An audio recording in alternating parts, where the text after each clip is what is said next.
The last 10 years of my work have been based on the idea of myself being a migrant established in a capitalistic society, which means that I have to take any kind of job in order to put food in my table. But I'm an artist, so I do art. That's what I do. So I start playing with the concept of being a foreigner, stealing the job from locals. But actually, this is a very common expression in these rich countries. When a lot of foreigners come, they start saying that foreigners are stealing their jobs. But they're actually taking the jobs that the locals don't want to do, like cleaning stuff or building or in the food industry. All of these jobs that actually locals don't want to do it. I found that Wolt is a really interesting way to approach this thing of stealing jobs that they don't want to do either way. So I thought, okay, the work includes moving in the territory. The work includes this political comment on low-income jobs, and then I'm from Colombia, so I will do this. I will not move from this city, from Copenhagen, and I will try to do the distance between my country and Denmark, but without changing the city. I thought it was like a very round concept, because it's like the same streets every day, the same streets, but in my mind I'm not pedaling in Copenhagen, I'm going to Colombia. At some point I was like taking screenshots about the distance, so I would be in Germany, or today I reach Spain, today I'm in the border between Spain and Portugal, and then at some point it became a little bit more abstract because I was pedaling metaphorically in the Atlantic Ocean.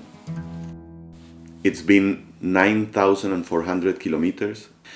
So I want to go back metaphorically, and I want to create this kind of nostalgic journey to visit my roots. Besides being a metaphorical journey full of nostalgic thoughts, it's also like a political comment about these low-income jobs for migrants and for artists. I mean, if you think about this kind of apps like Wolt, Uber Eats, Happy Helper, all these kind of apps that put a layer between the contractor and the person who gives the service, and make this idea that people who do the service is completely independent. Yes, so the main company doesn't have any attachment to the people who is actually serving. So they are partners, they are their own boss and whatever. It's like the dream of capitalism, because remove all the attachment that a serious contractor would have with their employees. Okay everyone, it's going to be a big Wednesday night. Orders are racking up. Let's do this. Right, so we've got 20,000 family nights in, 16,000 watching episode 3. Oh, and there's a Stevenson's usual.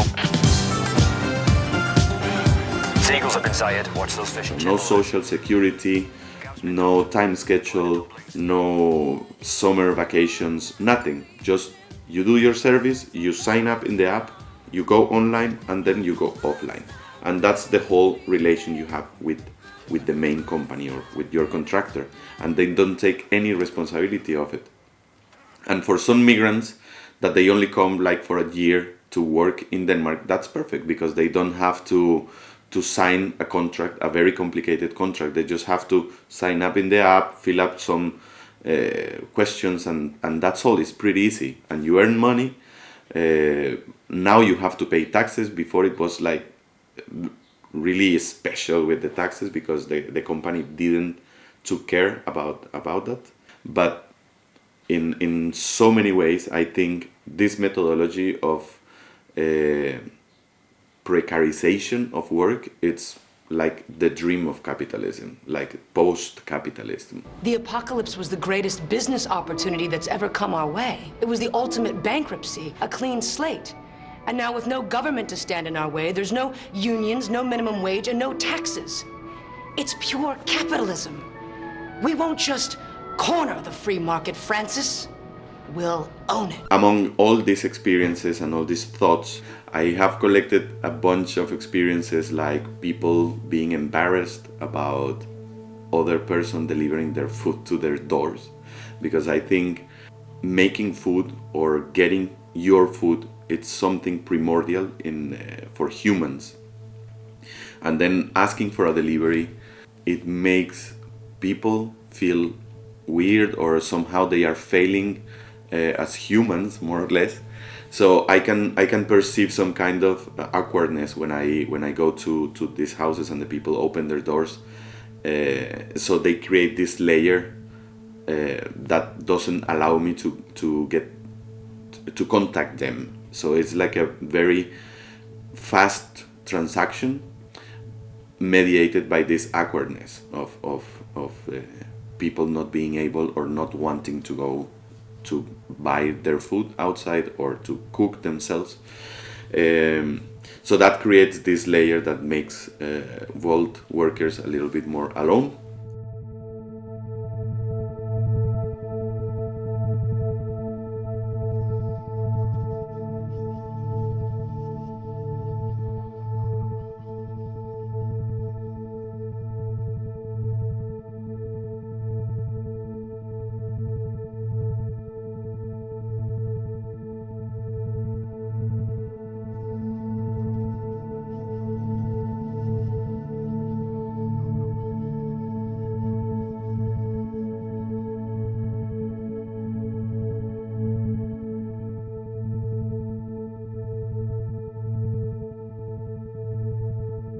In general, I think it's like a good reflection of what capitalism is and what capitalism does to people, and how the system creates loneliness.